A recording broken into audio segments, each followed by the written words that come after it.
Not many authors have won the Nobel Prize, the Pulitzer, the National Book Award, and created their own award. William Faulkner deserved it all and more. He's the quintessential Southern writer, pulling together races, classes, and sexes in Mississippi. His short stories and novels manage to stay with their rural background while connecting with the grand scheme of humanity, referencing Shakespeare's work in one title and a Bible story in another. Stream of consciousness, diction, and specific piercing language come together to make Faulkner's works pieces of art. William Cuthbert Faulkner was born on September 25, 1897, in New Albany, Mississippi. He was named after his great-grandfather, William Clark Faulkner, the old colonel, who had been killed 8 years earlier in a duel with his former business partner in the streets of Ripley, Mississippi. A lawyer, politician, planter, businessman, Civil War colonel, railroad financier, and finally best-selling writer, the old colonel, even in death, loomed as a larger-than-life model of personal and professional success for his male descendants.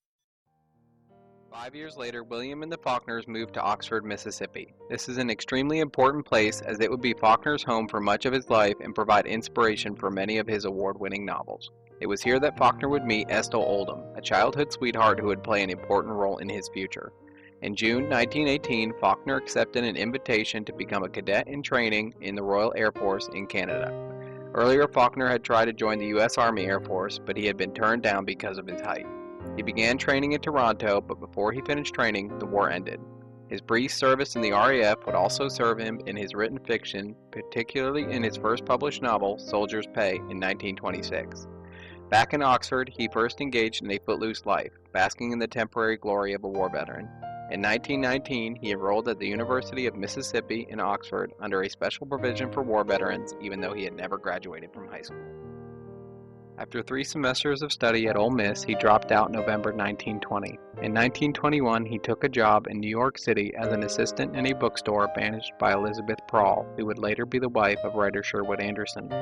In January 1925, Faulkner moved to New Orleans and fell in with a literary crowd who included Sherwood Anderson and centered around The Devil Dealer, a literary magazine whose credit included the first published works of Hart Crane, Ernest Hemingway, Robert Penn Warren, and Edmund Wilson. For his third novel, Faulkner considered some advice Anderson had given him that he should write about his native region. After writing Flags in the Dust, Faulkner felt extremely dejected and considered his career as a writer all but over. He then chose to write for pleasure, which would lead to his first revolutionary literary work.